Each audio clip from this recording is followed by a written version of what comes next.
Welcome back, Flare community. I hope you're all well and having an incredible day today. While listening into this, it's a live episode here from Sentora, Institutions and DeFi, a conversation with Sentora. We're going to listen into this. Of course, if you didn't already know, Sentora are the entity that are building the Firelight platform, which is to do with XRP staking on the Flare network. So with that brief introduction out of the way, let's listen in.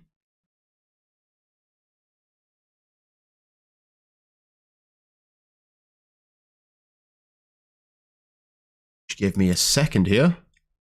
Perfect. Let's go.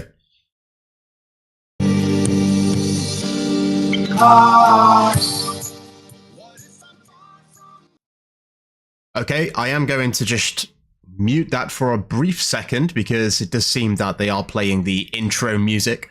Sentora, yes, this is the institutional DeFi layer. And if we go over here, we can quickly just duplicate this and search for Firelight.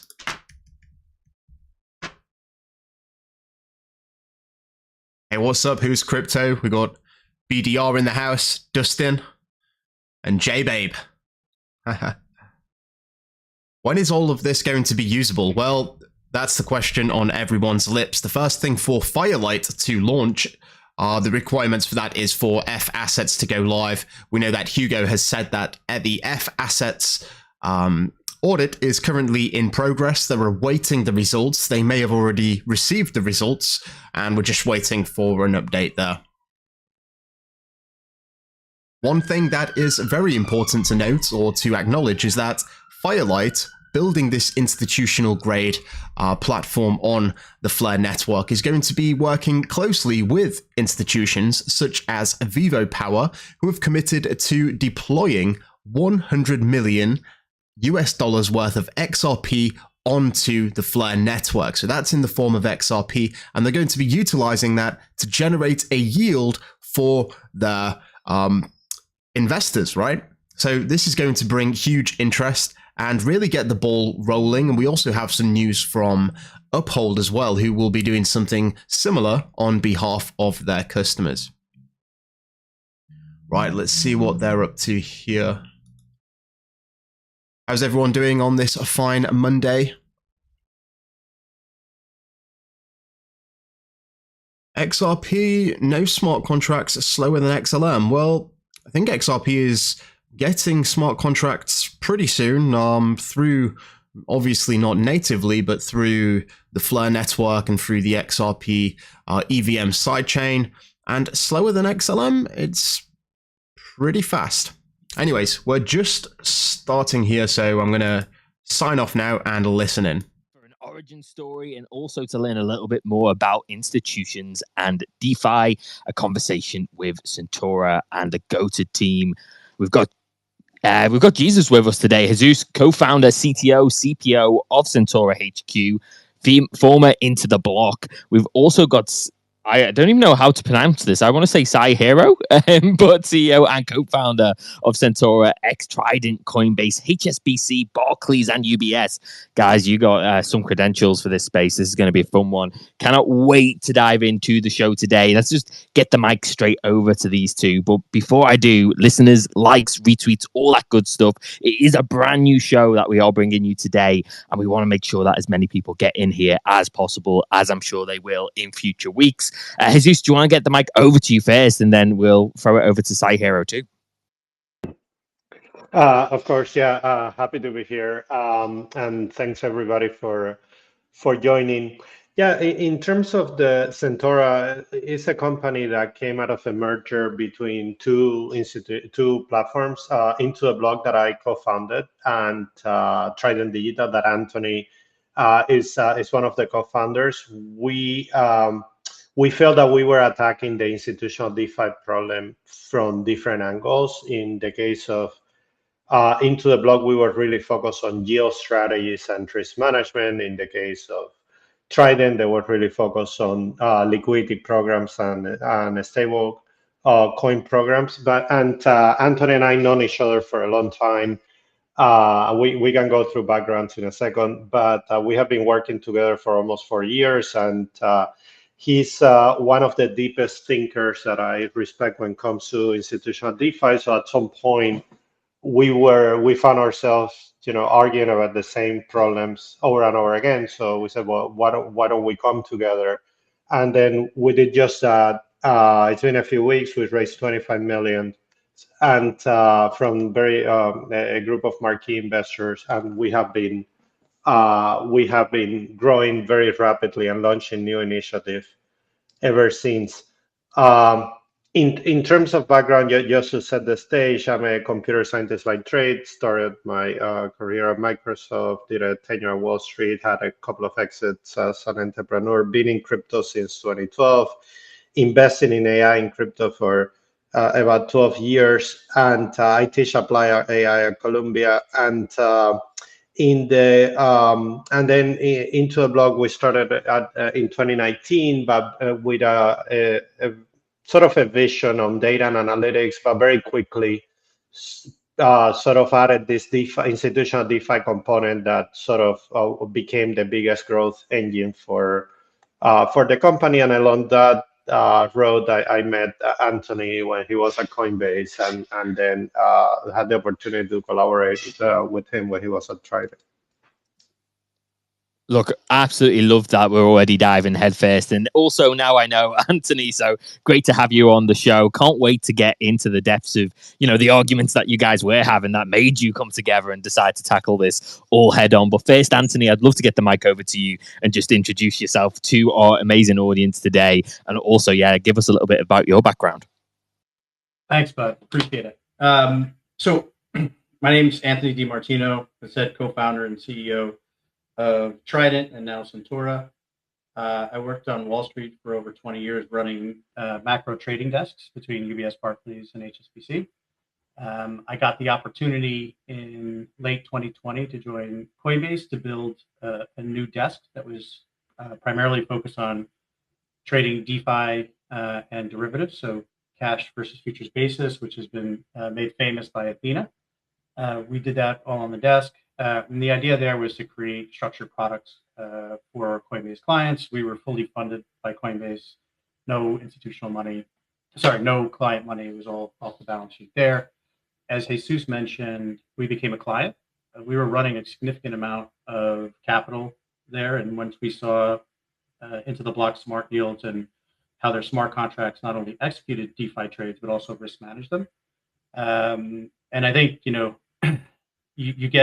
you build really close bonds in conflict, and we had a pretty decent sized position of UST during the Terra Luna debacle, and the technology and the smart contracts that Jesus designed helped us get out of the position very early on, and ended up making the net of the day a profitable one when many people got ruined.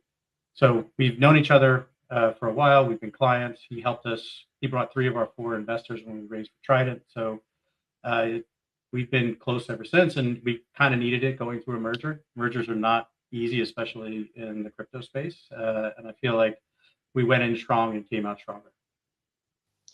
Absolutely, yeah. That was going to be one of my original questions. Was how did the merger go? Because you do hear a lot about that when you are looking at businesses coming together. There's always a bit of a struggle. Crypto, I think, even more so, as you've just referenced. So, tell me about that initial coming together. Like, what were these problems that you guys just decided? Look, we might as well tackle these together. We're discussing them so often, and we're trying to do it separately. So why not come together? And then, how did that decision come out into a really successful merger where both of you guys, were happy with the outcome? Yeah, I'll keep it at a high level. So Trident was running TVL growth programs for stablecoins and blockchains, and Into the Block was deploying institutional capital into these same blockchains. So if you think about it, Trident had a bunch of incentives looking for capital, and Into the Block had capital looking for incentives. So it was extremely synergistic. I would say 3 to 4 months before the merger, I think Jesus and I were on the phone at least 10 times. Our teams were on the phones with each other, coordinating incentive deployments and capital deployment. So it was a very natural fit. In the merger, we're only looking to grow. There was no overlap, so there was no people at risk when we merged, and if anything, we're shorthanded at this point because after we merged and created such scale, the opportunity sets for us just increased massively. Bigger clients, bigger names, bigger sizes, and we've only really announced 2 months, and it's just been impressive the type of people who are calling us as opposed to us having to call them. Incredible stuff. And Jesus, I can see Yeah. you've come off mute there. Would love to hear your side of this. Yeah, I think mergers is something that it should be explored in crypto more often. Like in many emerging tech markets, mergers is seen as a way to amplify the market.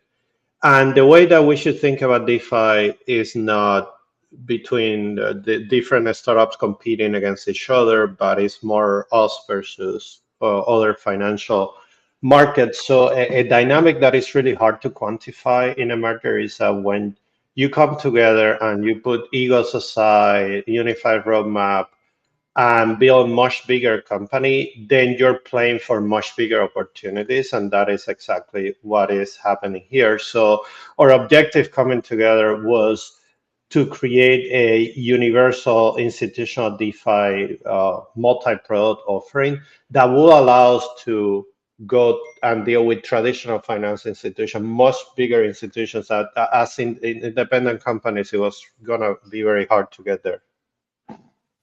Incredible stuff. And look, we're 10 minutes in already, really diving deep, which is fantastic to see. And for our listeners, if you have just come into the show, thank you so much for finding us. This will be an hour breakdown, so let's get more people in here, likes, retweets, all of that stuff, just to set this one up. And then look, this is something we're looking to do a lot more frequently. So if you have any questions or anything at all that you would also like to bring to the table, hit us in that comment section at the bottom right hand corner of your screen. Now we're going to dive more into this vision and the initial coming together of these two behemoths. So tell me a little bit about the core vision that brought you guys together behind Sentora. Like what problem or like major problem is it that you guys are looking to solve for our audience today? I can start and then hand it over to Jesus. So I was heavily involved in DeFi during DeFi summer in 21 and 22, and it was very much retail focused during that period. And then we obviously had the market collapse in 23, tail end of 22 into 23. And we've stayed involved in DeFi all the way through. It got a lot harder. Most of the DeFi in retail either left or moved on to meme coins and kind of left the space, which I felt was becoming almost all institutional. And then we did a research report about a month ago and published an article saying, basically proving that 85% of DeFi TVL is institutional, and that I felt that, and then when I saw the data and some of the facts are pretty impressive in the fact that Aave is the largest DeFi protocol in globally, and 85% of the TVL is controlled by less than 100 wallets. Morpho, which is an up and comer and a competitor, albeit at a smaller scale, 94% is controlled by less than 100 wallets. So then I thought, we think like, okay, so why is that the case? I think one, instead of solving for abstraction in this cycle, we kind of went the other way. In the last DeFi summer, there was like really 3 or 4 chains. Now we're getting 3 or 4 chains a week, and we've introduced points and locked up token airdrops and all these different mechanisms. Parachain launch proof of liquidity. So we've made it really hard. And when you launch so many chains like this, you don't have the infrastructure, the protocols, the bridges all linked up. So it's a lot harder to get a good user experience across all of these chains. So, I think one, we were trying to make it easy for people. And two, and I think Jesus, I'll give this over to Jesus, because Into the Block only dealt with institutional clients. They had no retail clients. So he's been dealing with the needs and wants of institutions for the last 4 years. So I'll let him expand on what they require. And that's what we're really trying to create as a user experience. Yeah, complementing that, I feel there hasn't been a financial marketing history without a very strong institutional component. In the case of crypto, we feel that we had a very good handle on the crypto institutional market because we were able to navigate 22, 23, which it was extremely hard to do without losing capital. But the bigger question was always, okay, how do we expand beyond this? And then in order to expand DeFi beyond the crypto to crypto ecosystem, you need other sets of primitive, other sets of structured products, a different level of regulatory coverage, robustness, security, that we felt those capabilities needed to be built. So when you look at DeFi for the last 4 years, it's been running in two core primitives, over collateralized lending and AMMs. But in order to expand to traditional finance institutions, you need more, right? You need margin, you need insurance, you need a lot of core capabilities that today are lacking, and you also need to operate with the level of security, automation, intelligence that is needed to execute at that scale. So putting that layer together so any institution can see a DeFi as a parallel to the traditional finance market that they operate on is what made us come together and what's driving us now. Yeah, this is fascinating to hear because it almost sounds, well, it is so organic in terms of like your history and the experience that you both have. But if you're listening to that today, it looks a little clairvoyant. Like it looks a little bit like you knew exactly what future was going to come out of this. And the reason I say that is, you only have to look as far as the Circle IPO that's been absolutely dominating the news cycle within the crypto space for the past couple of weeks, and to know, institutions very much are here. But the space outside of that IPO, I'm not sure is entirely ready for it. And that is really interesting to hear the experience that you guys have both brought here. And I definitely want to dive further into this. So how does the major specifically position Sentora uniquely with the institutional DeFi landscape? Like, I get that there's historical experience. You guys have been building this alongside institutions for the longest of time.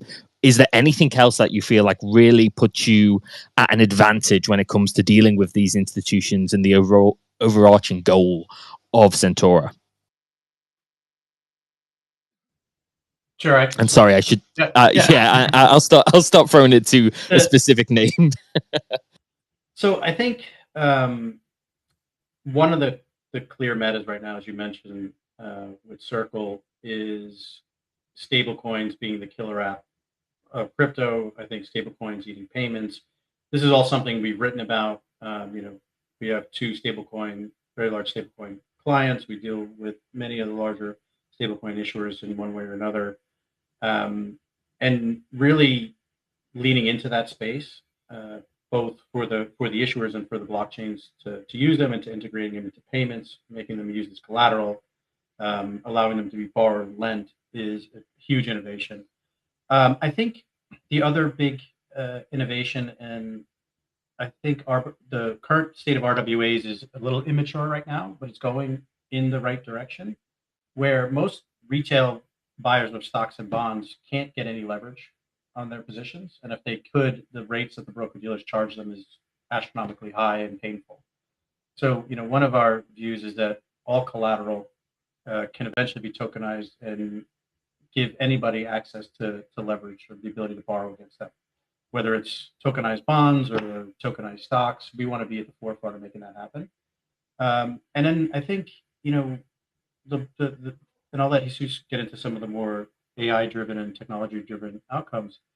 I think being able to access DeFi as a service should literally be a right or left swipe on whatever finance app you're using. Expecting people to get deep into DeFi to earn 10 or 12% on stablecoins is unrealistic.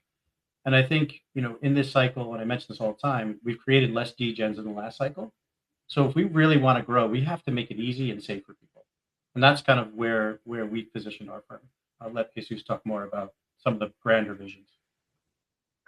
Yeah, so the question was about how are we uniquely positioned.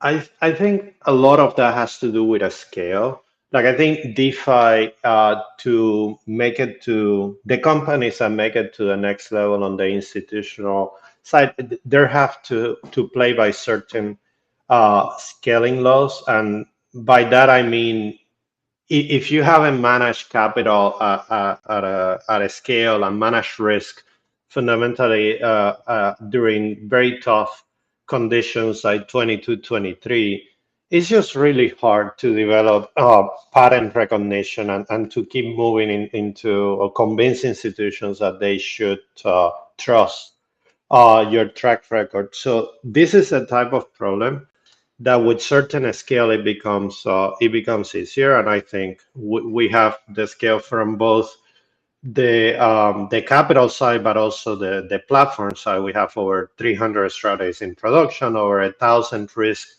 models, and I think that's is very hard to replicate. I mean, it can be from a technological standpoint, it could totally be replicated, but operating at that scale without blowing up is something that that is very easier said than done. Another thing is, I believe that the Trident team and Anthony in particular has a very unique combination of being Wall Street veterans that understand macro in a very deep ways, but also can be very deep in DeFi. That combination is really hard to bring together in DeFi. That people that has really done it. So I think attacking the problems from those two perspectives give us a very unique edge. So a lot of projects now want to partner with us because of the scale of our institutional distribution, and that's something that compounds itself. So it makes it easier to solve the problems that they're dealing with. Jack, Okay, that's. I just want to add Oh, one more after point. you, Anthony. Yeah, sorry. I think Jesus is a little bit humble. We have 25 between engineers and a full stack research team. So this isn't 4 guys in a room with some code. This is a massive team of elite developers, engineers, and researchers that power these strategies. So I think he kind of understates that. So when you think about other people venturing into space to build yields and vaults and strategies, I don't think there's anyone nearly as large as we are and as with that type of experience. Yeah, I completely see this, being what it is, which is that first mover's advantage, and also just pure experience and outcome. There is still a fairly new space. Circle IPO, is almost with the BTC, ETFs. I think that's almost the push that a lot of individual and institutional firms did need. They've seen it now, and they've seen it sort of verified and proved. But there's still going to be a ton of hesitancy within the market. And I think you guys having both that experience, the size of the team, and also that first mover advantage, I completely see why that puts you, basically in the best position to compete here. I think, Jesus, I may have just cut you off, so apologies. I'll get the mic back over to you. No, like I think I was gonna double click on the point Anthony made. Like one decision that it was quite controversial at the time that we did during 22, 23 is we invested in research a lot. Like at the time that it was really hard to grow without doing another financing round and taking crazy dilution and all that. But we thought we had the pipeline, so we built an entire research organization under our then VP of Research, Lucas Otomuro, that now is our VP of Institutional DeFi, and this team is essentially producing new strategies every single day. Our engineering team continued to grow. By the time we get to 24, we had developed an entire pipeline of just building new strategies and risk models constantly.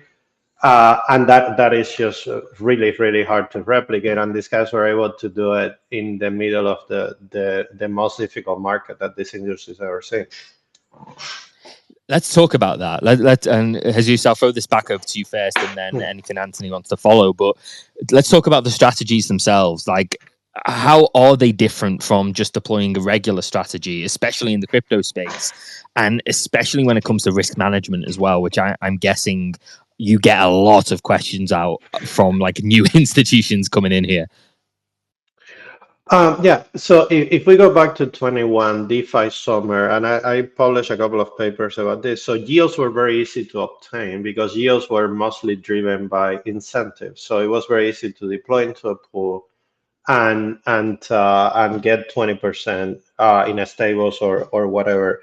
At the same token, risk was very high because a lot of the protocols were very new and they were constantly exploited, and all that came to a maximum expression when the Luna blow up happened. Over time, we thought, okay, the markets are going to become somewhat more efficient, and yields are going to be like in any financial market, a combination of exploiting asymmetries between different protocols, right? Supplying one asset, borrowing another, deploying, not just deploying into a pool. And at the same time, we assumed that protocols were going to become more robust, because if protocols were going to be continue being hacked every single week, then probably we should all go pack and do something else. But we assume, okay, this is going to get better, but then risk is going to move to the economic side, depegging, whales exiting a market, liquidations in a lending protocol. So we spend a lot of time. We built an entire platform that collects all these factors block by blocks and runs a different series of machine learning models to come up with risk signals for a set of positions. And by a few models, I mean we have over 1,000 models in production at this point, and continue to build every single week. So long term, we think the yield opportunities in DeFi should be like in any other traditional market. Should be about exploiting things that are not so trivial that everybody can do, and yield and risk is going to become more and more an economic factor and less a technical factor. And with 1,000 models, that's traditional in a traditional space, like having that much nuance within an industry. Yeah, I mean, you look at a quant desk, and it's very common that they will be running tens of thousands of signals with corresponding models. That level, I think that level of rigor is still very nascent in DeFi, which is paradoxical because the level of risk in this market is fundamentally higher than traditional markets. From a risk perspective, if you think about it, if we can put it in a first principles way, like we all love the fact that DeFi is decentralized and there are no intermediaries and all that, but a lot of the intermediaries in traditional finance, they absorb the risk, right? When you're lending to a counterparty, they absorb that risk. When you remove that, all that risk gets moved into the protocol layer. So what we're doing is that layer of decentralization that we're dealing with is a representation of all the risk in a given trade. So you have to be very thoughtful about how do you manage that. And also because DeFi is so new and it's all programmable and composable, the level of automation that you have in risk management is essential. Like it is impossible to manage risk in this market by just making macro decisions on a weekly basis or something like that.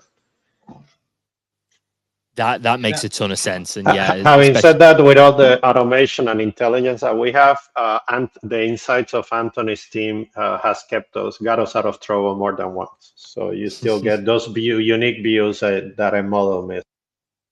Anthony, over to you. Yeah. So I'll give some more context to when Jesus says we have 1,000 models. So when I was on Wall Street, I ran the Fannie Freddie book during the housing crisis, one of the largest on the street. I had exposure to European peripherals during the Euro crisis, flash crash, taper tantrum, and then my last role on Wall Street was head of LATAM for HSBC. I was physically sitting in Buenos Aires when the capital controls got put on in 2019, which are still currently on the books now. So I've had my fair share of crises. They all seem to may not be the same, but they rhyme. So one of the practices I took from a bank to Sentora was we'd have a weekly meeting about come up with the craziest macro scenario, geopolitical scenario you can think of, and let's think about how our positions would perform. And it was more of an educational exercise and really thought provoking, just to try to see around corners before they happen.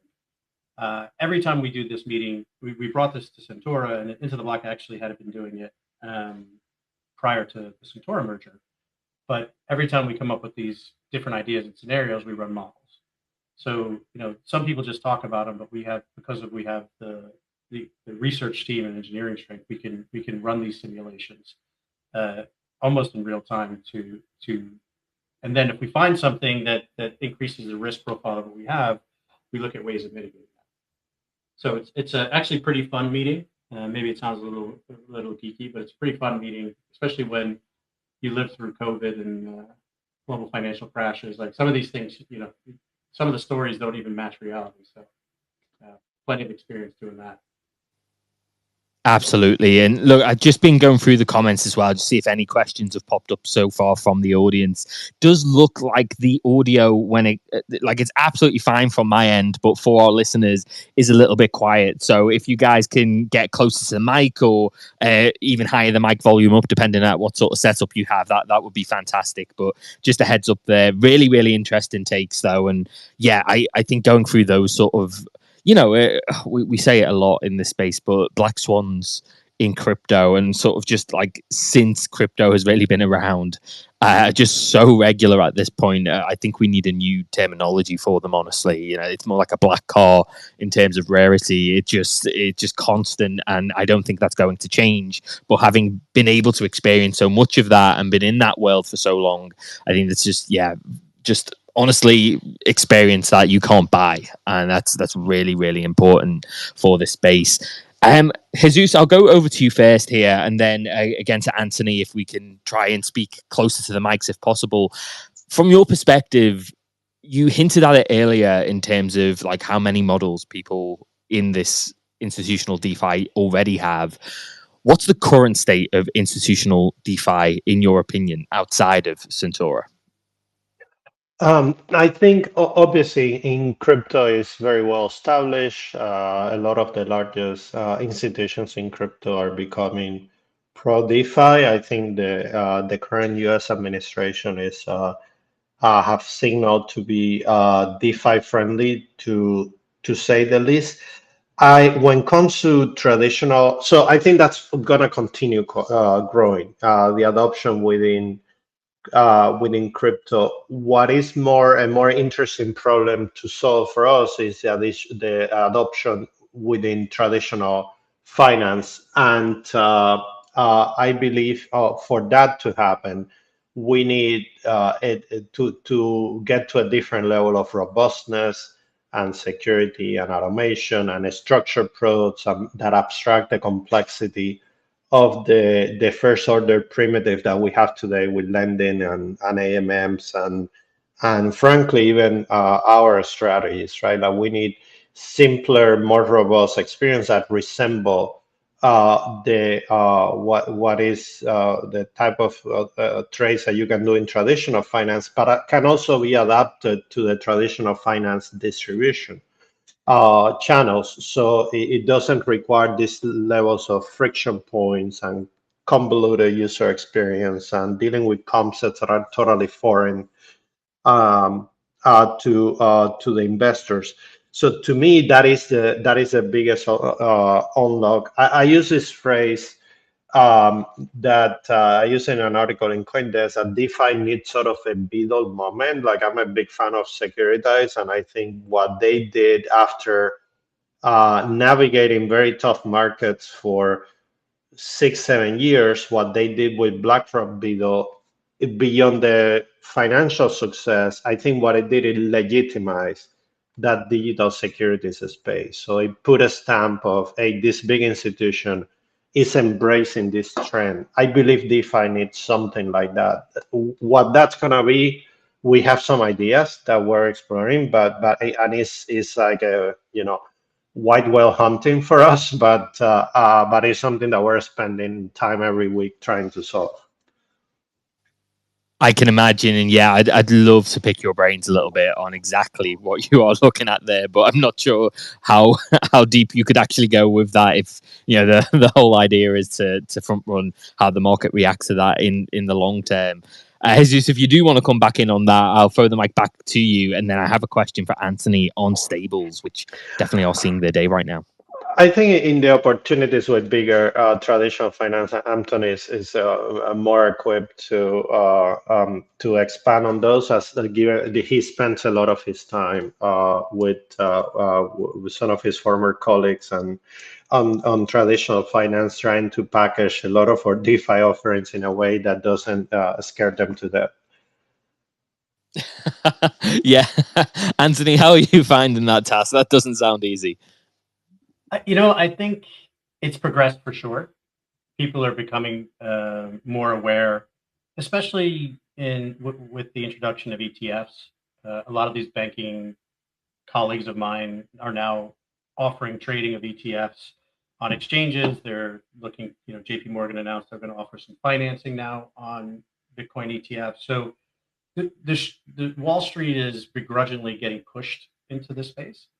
I think one of the bigger challenges for Wall Street is not, so regulation looks like we're going to get a bunch of that this year and next year, and it's going to allow banks to really get involved and asset managers to really get involved, because prior to this year, the U.S. doesn't have a lot of regulation.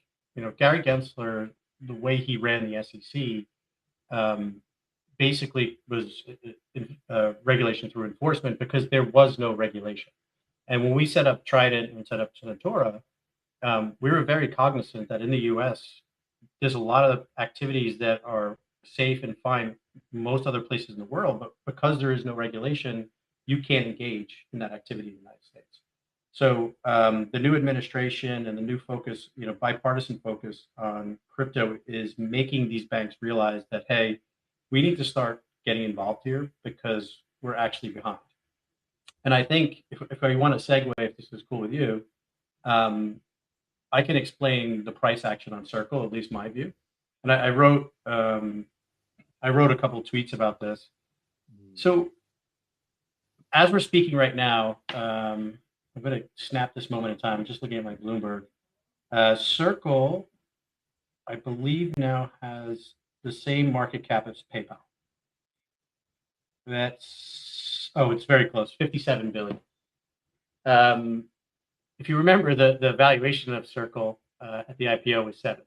So there's a lot of people who sold who are probably pretty unhappy right now. But the price action is very similar to what happened when MicroStrategy started buying, a public company started buying Bitcoin on their balance sheet. It was really one of the only first access points for pure equity players who wanted to get Bitcoin exposure. So, buying a stock on the NASDAQ is a lot easier than opening up a Coinbase account, figuring out how to fund it, figuring out how to make sure your Bitcoin is secure. So that's why you saw the explosive growth in, Grayscale's closed-end fund. Obviously, that didn't end up so great, but also MicroStrategy. And I think the Circle IPO is the same thing. So you could sit there and say, well, I did the financials because we're very deep in the stablecoin space, and we represent a couple of stablecoin issuers. So last year, they earned 1.7 billion in interest.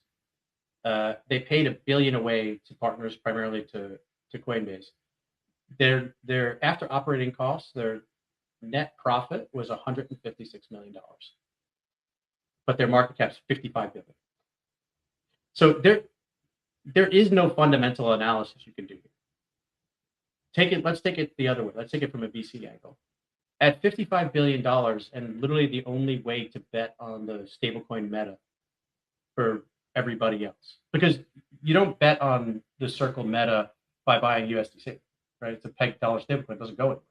So the only thing that has any type of correlation to the upside of what stablecoin payments, stablecoin remittances, stablecoin settlements is becoming is to bet on this. So if this is the only access point, 55 billion is like 1 trillion times earnings, but it seems pretty cheap for the only way to bet on the future of stablecoins eating payments.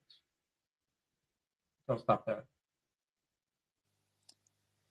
It is absolutely fascinating the moment in time we're finding ourselves in right now. And yeah, the IPO for Circle, I think a lot of people actually in the crypto space are some of those unhappy people. You're almost too close to it where $32, like, oh, I missed it. Hundreds of dollars later, and it's still absolutely dominating the space. Look, Anthony, riddle me this. Genius Act obviously comes in, helps stables. We've seen a big push towards that side. You've got the ETFs for Bitcoin and even Ethereum now. Where does DeFi sit on all of this? Like, especially, what do you feel is like currently holding DeFi back in a way that, both the Circle IPO and the ETFs aren't for Bitcoin, ETH, and now stables? I think DeFi is going to be, with so many competitors in this space now, the ability to stake and then very quickly liquid stake, which is DeFi. I think the firms that move quickly there, assuming they get the right amount of regulatory clearance, are going to be the ones that win. I think we as a firm help many of our clients earn yield on Bitcoin. We've signed a couple of these Bitcoin ETH acquisition companies and XRP acquisition companies to help manage their treasuries. So I think there's just very little understanding from the TradFi world that these assets have collateral value and it can be used to generate organic yield. And I think that's where we're going to be heading. On the other side, banks lend money all the time. And I'll bring up this concept of SOFR, but SOFR is the Fed funds rate. It's the policy rate of the United States. Most of these big banks that I work for and others raise money at SOFR plus 20 to 40. They can take that money and turn around and lend it versus over collateralized Bitcoin products like Ledin or Maple and earn somewhere between SOFR plus 300 to 400. That's a massive spread from banks that look to make 20 to 30 basis points. There's opportunities to make 300 to 400 basis points. So I think there's been a lot of attention from the more forward-looking banks saying, hey, how do we get in this? One of the challenges for them is, even though we'll get a ton of regulation in the US, the crypto is very painful from a capital perspective for banks. And that's set by the Basel Committee, which is independent of any bank or any individual government regulator. So we do need some progress there. So it will be a bit slow going, but we have created a few structures that help mitigate the capital costs for clients, and hoping to announce 2 of those transactions at the end of the summer. If I may, of course, as I was just about to throw to you. yeah. So if I may take a little bit of a complementary angle there, and to somewhat disagree a little bit, even let's assume that regulatory climate is going to get solved at some point. I think what is a more interesting problem for us is, how do you get DeFi ready to scale? Because now, if you get tomorrow, you get all the friendliest regulation that you can possibly imagine. The space is not ready. Like, there is probably a handful of protocols that are somewhere close to be able to deal with large institutions. The TVL all aggregated is very, very small. And Anthony cannot disagree with this, because it drives me crazy with this point about scaling every single day.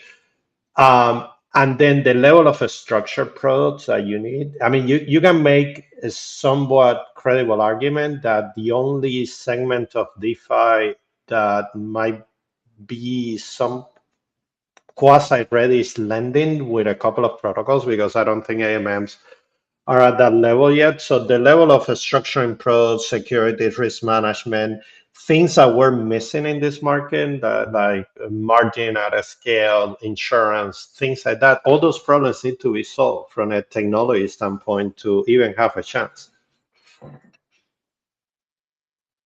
Look, absolutely. And I think, we hinted at this at the very start of the show. DeFi isn't ready yet for, just the mass of institutions that will come in if they get the green light and there is more positive regulations towards that.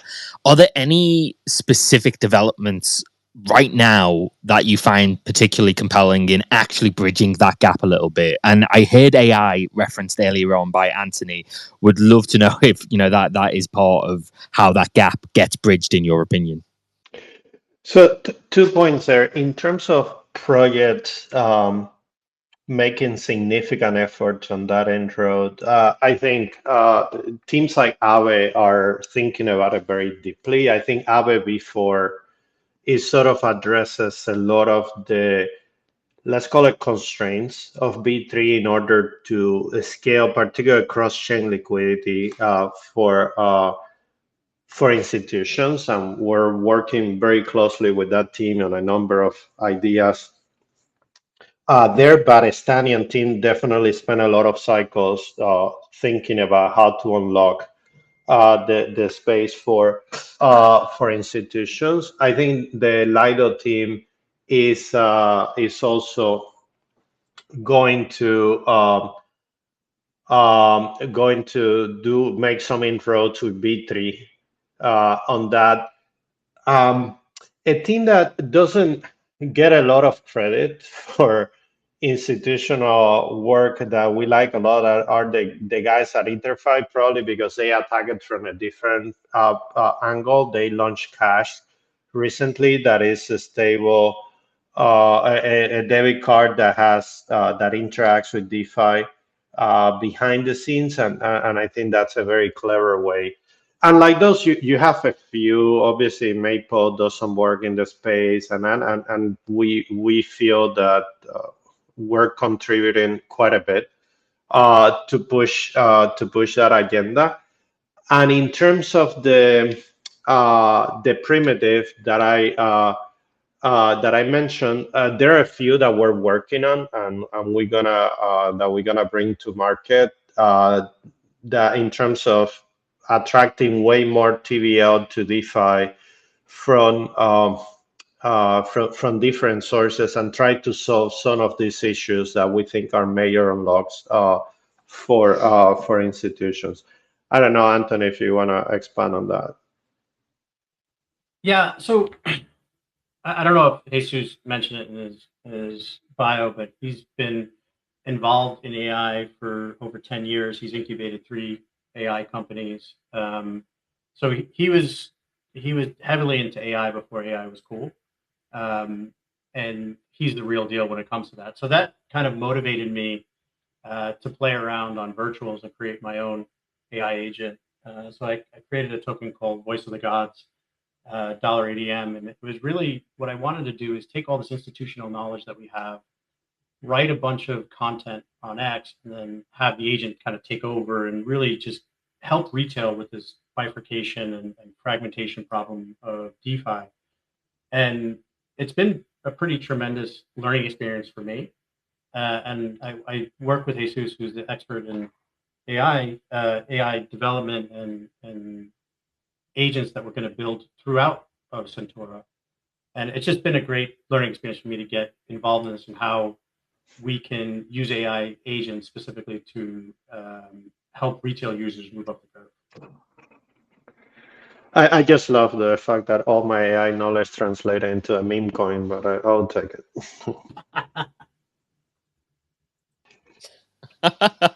Yeah, that's honestly, what better way to position all that knowledge, Jesus? I think meme coins are the proliferation of culture, and you were early, so that's what you get. That's what you get.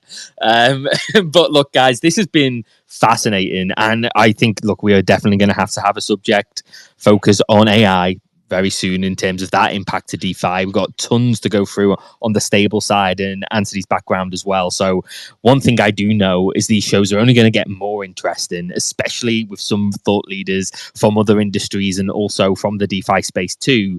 But before we do go, we've got a couple of minutes left. I would love to know, if looking ahead, are there any bold predictions from either of you in terms of institutional DeFi, where it's going to evolve next? Especially, you know, let's talk about a shorter time horizon here, like the next couple of years at absolute max.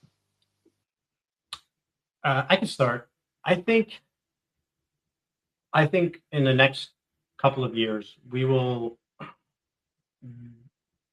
have tokenized everything. It'll be a progression, but I think, and this is something that we're working on, but I think you'll have a product where you can tokenize a stock, whether it's at Kraken or Robinhood, and deploy it into curated vaults directly for those exchanges and earn a yield. And what I mean by that is taking a technology stock like a Tesla or an NVIDIA, which typically doesn't pay a dividend, and tokenize it and continue to have the price volatility both up and down of the stock, but earn a 4 to 8% dividend. I think that's pretty transformational for, you know, half the stock market in the United States is owned by retail. I think creating that, you know, big institutions have that capability, but retail doesn't. I think, you know, we want to be one of the few firms that bring that, make that a reality. Absolutely. And Jesus, what's your take on this? So I'll give you a few. So to double click on what Anthony mentioned, I think the intersection of tokenized equities and DeFi is very interesting. There are teams like Converge, Securitas, and Athena that are working on that, and there's some interesting idea. Obviously, Kraken as well.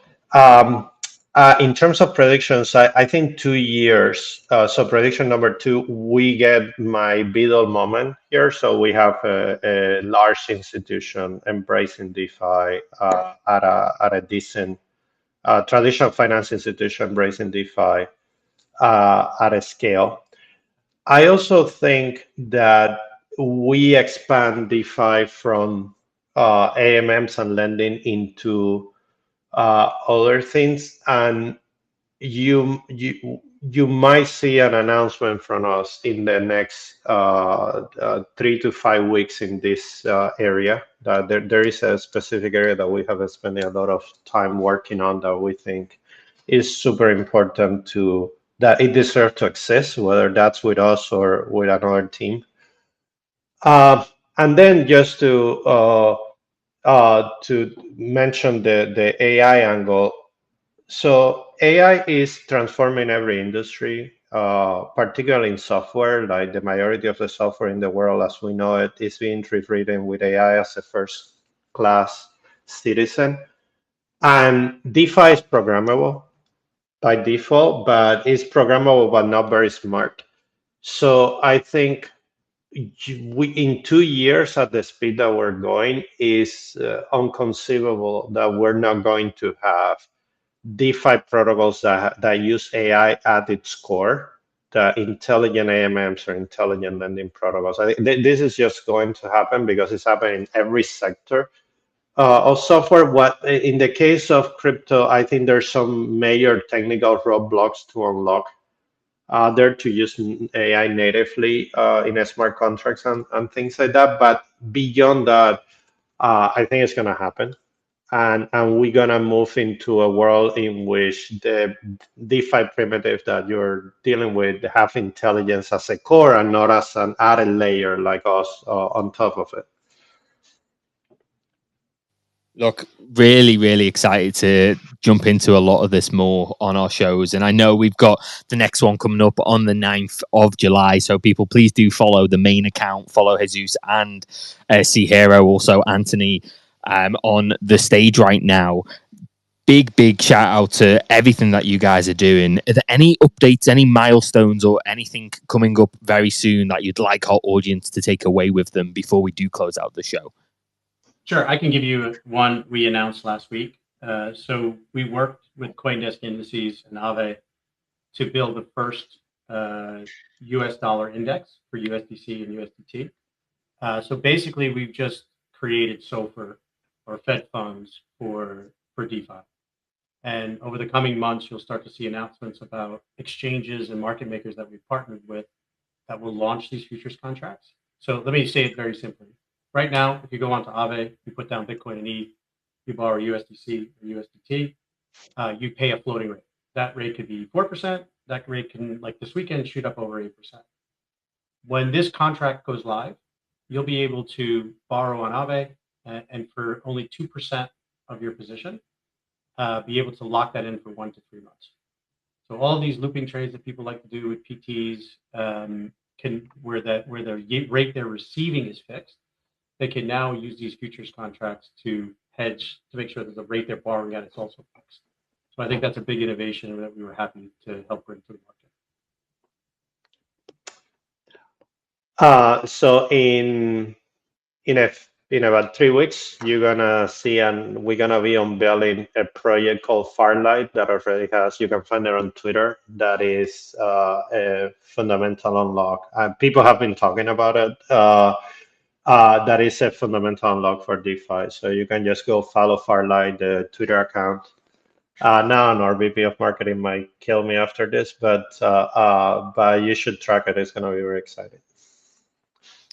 Look, I'm excited. I can't wait for our next show. And massive shout out to everybody who has joined us today. Thank you to the audience. Thank you to our amazing speakers today. And cannot wait to see what you guys are building next. That is, unfortunately, though, all we do have time for today. So any final closing thoughts from both of you, I think we've heard, but definitely for our audience, get the likes, retweets, all that good stuff out.